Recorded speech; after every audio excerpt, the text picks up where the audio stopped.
I watched, I think his name is Rashad Walker, say he could see this team seeing this team go undefeated. McKinney was talking about how the energy in there is different. Joel was texting me week 1, talking about y'all supposed to beat us like this, and now you're losing to the Browns. So I'm trying to figure out what happened. I want to know your energy, because you too, actually, I would love to know your energy, because we were so quick to crown Green Bay after they beat Detroit. After they beat, who was it week 2? Who was it week 2? The Commanders. We were so easy to crown them. Now they lose a game to the Browns, which you have called it. You said it's gonna be a nasty one. I like the half call. That's moving me. I'm gonna say 10-point spread. I'll take a half call. This could be a nasty game, and it became a nasty game. I'm just trying to see where the temp is for Green Bay. Where's the energy shifting? That's all I'm trying to figure out. It's pretty simple. The offensive line got dominated. 5 of the Packers' worst offensive players that graded out, according to PFF, were on the offensive line. Rasheed Walker was actually the worst graded offensive lineman. Tough luck. And Myles Garrett completely dominated that matchup. I mean, they tried to triple team him. They tried to double team him multiple times. The difference between the Browns this year and the Browns last year, when you also have to understand that 2 years ago, this team won 12 games because of their defense. Last year, they played around to begin the season because they trotted out Deshaun Watson, and that was a waste of time for them. Joe Flacco stabilizes the offense at least somewhat better than Deshaun Watson did. But neither here or there. This defense is so much better because last year, they didn't have a defensive tackle that finished in the top 25 in pass rush win rate. This year, they have 2, Malik Collins and Mason Graham. So those single coverages that they're getting now, they're taking advantage of it. The gravity that Myles Garrett provides on defense, this defensive line is able to take advantage of it now. This Cleveland Browns defense shut down the Bengals offense. For most of the Ravens game, shut down their offense too. The score was very misleading for how that game went. And for Green Bay, it was much of the same. And their offensive line injuries caught up with them, where Zach Tom went out. He didn't play in this game. Aaron Banks left with an injury in this game. They were starting 2 backups, and Elton Jenkins, who was once one of the better interior linemen in the league, he's been awful this year. So when Jordan Love is pressure on 45% of his dropbacks. Come on, Jordan. That was funny. When they can't really run the ball, when you also have Jaden Reed injured and Christian Watson is also hurt, and he hasn't played this year yet. To be fair, they haven't had him. It was an ugly game. And the Browns up front dominated to the point where the Packers couldn't get anything going offensively. I thought the defense was fine. And even with that ugly of a game, they were a field goal block away from winning the game. Because, the it's Browns... Not something to hold your hat on. I know, but the Browns got so much interior pressure that they forced that block. And then, reminds me of another team, man. They scooped it up near the 50, and the Browns finished the job. And I think the Browns, maybe we have to give them more credit than discrediting the Green Bay Packers. You know what? There's a beauty in that. There's a beauty in what he's saying, because it's got to get to a point where we don't criticize. I like this angle. We start to praise the other side. I like where this is going. When the Cowboys almost beat the Eagles, nobody said the Eagles suck. They said Cowboys are the Cowboys not the might be better than we think. Exactly. And honestly, Joel, I like this. I want to hold on to this and bottle this up for maybe something later in the show. So I like where this has come from. I'm not going to be the guy that tells you Jordan Love threw one of the more untimely picks of the weekend. I'm not going to do that. It was pretty untimely. It is what it is. But you know what I will say? What's that? Credit to that fucking Browns defense, because they were the ones that intercepted that ball and gave that offense an opportunity to go ahead and maybe tie that game. A lot of opportunities were seized by that Cleveland Browns defense. Some teams just can't win ugly. Some teams can't win like that. That's just the unfortunate truth. Some teams, they need everything to go perfect for them to win. Some teams don't have championship pedigree. Some teams can't be in a grind war like that and come out with a W. Only certain guys could do it. Only certain teams could do it. And the teams that do it win championships. Yeah. The teams that don't do it, well, your first round exits lose to teams that do it. So it's going to be a long season, Rev. I've been here. So what's your thoughts on the Packers? Are they frauds? Are they done? By the way, Rick, before you answer that question, do your thing, brother. I'm just here. The Green Bay Packers had 14 penalties in week 3. Sounds undisciplined.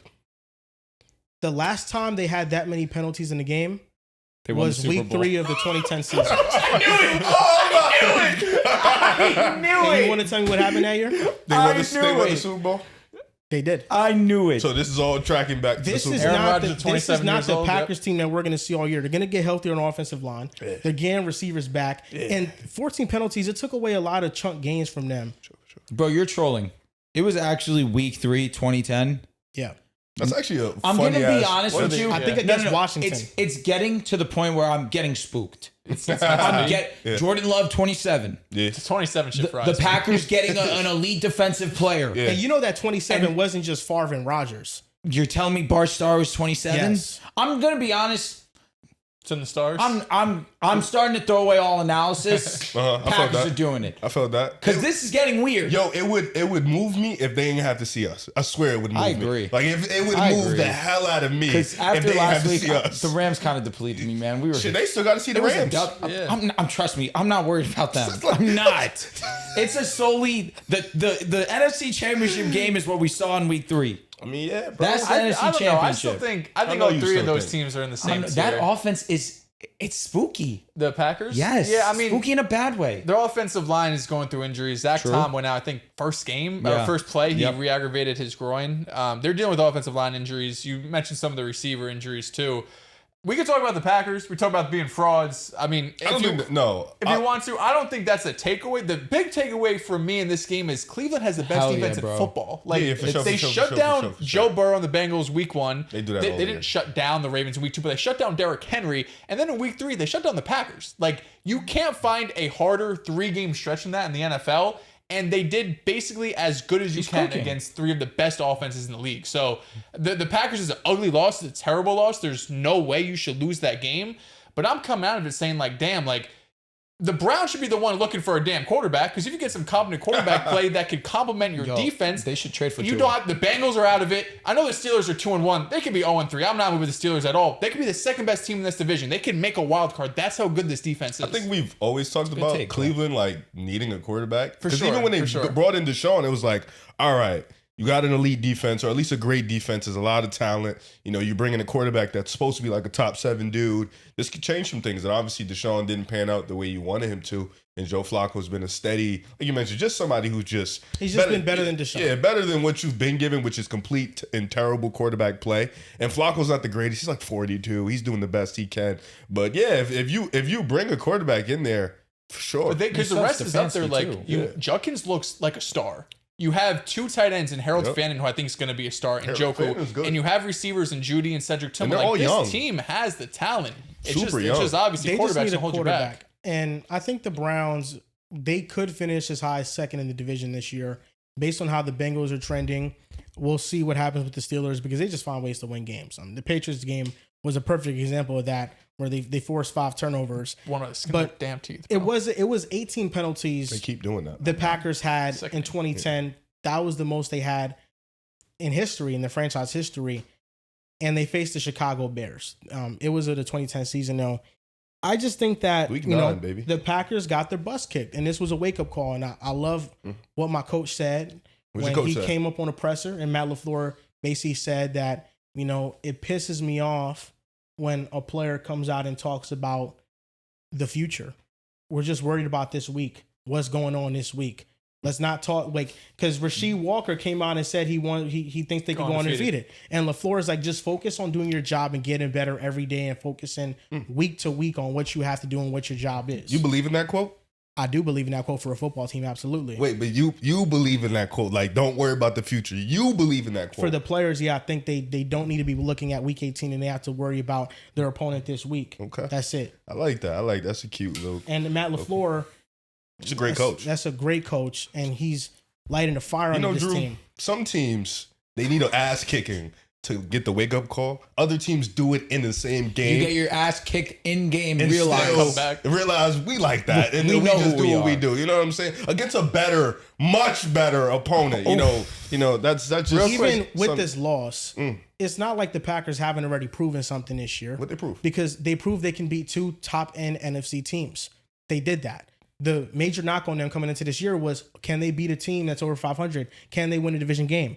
they waxed the Lions week 1, and the Lions have done nothing but look exceptional since that game. So that looks even better for the Packers, them winning in that fashion. And then they beat Washington. Are they home team merchants? Maybe. First game on the road, so there's a possibility. First week, no coach, like new coaches, new offensive line. I just think there's not going to be many defensive lines that are as good as the Browns' defensive line. There are going to be very few that they face in the future. And it made it unbearable to play and to call any offensive plays. 7 players on the Browns had a pressure percentage of 17% or better. 6 of them had a pressure percentage of 20% or better. Everybody was dominating the Packers front. It was one of the worst offensive line games that we've seen in some memory. They got beat up front, and Packers, that's what matters. The Browns so far in the season have 56 pressures. That's 3 games, 14 sacks. This game, you mentioned Jordan Love sacked 5 times. Most of his career, pressured on 42% of his dropbacks. Most of his career, you mentioned Malik Collins. He has 10 pressures on the season. We know Myles Garrett right now looks like the best defender in football. And Isaiah McGuire, too, has 11 pressures. It's been beyond Myles Garrett. This defense is elite. And it's going to be, they play Detroit this upcoming week. We'll see, because Detroit looks like they're unstoppable right now. But every single week, we're going to go into and be like, oh, it's the Browns. They can't move on offense. But the defense is going to keep them in every single game. And if they get a blocked kick at the end, because it's probably going to be a 1-score game, they could, I'm not saying they're going to win 12 games like they did a couple years ago, but they're going to be so scrappy and tough. I just wish we got to see Myles Garrett on the big stage more. I think that's the one thing that's like aggravating, because him being in Cleveland, him giving that money, I think Cleveland, there's still a time away to make the playoffs. But it's just tough because you want to see Myles Garrett on Sunday night, prime time games, playoff time. And it's just, unfortunately, he plays for the Cleveland Browns. Listen, it's unfortunate. Get to Cleveland. Get to Cleveland? Get to Cleveland. Well, it's not unfortunate. He's making 100 M's. November, December, Cleveland? You're not wrong. But you know what? There's something about being in that environment. It toughens you up naturally. But he already got the Miami. But you know what? That would also move me if he was like, you know what? I want to go to Cleveland. I want to be in Nobody the cold. wants to go to Cleveland. No. Exactly. And also, they're just not. They can't pay for him. There you go. You know what I mean? Huh? They can't pay for him right now. They're paying Deshaun. That's a good point. They didn't shout for Deshaun. Maybe Miami's like, pay 80% of his contract or some shit, but they're not doing that. You know, we shut that down real quick. But they actually should have done no jokes. Next week? They should have been one of the guys to get Daniel Jones. Like, Daniel Jones was right there for the taking.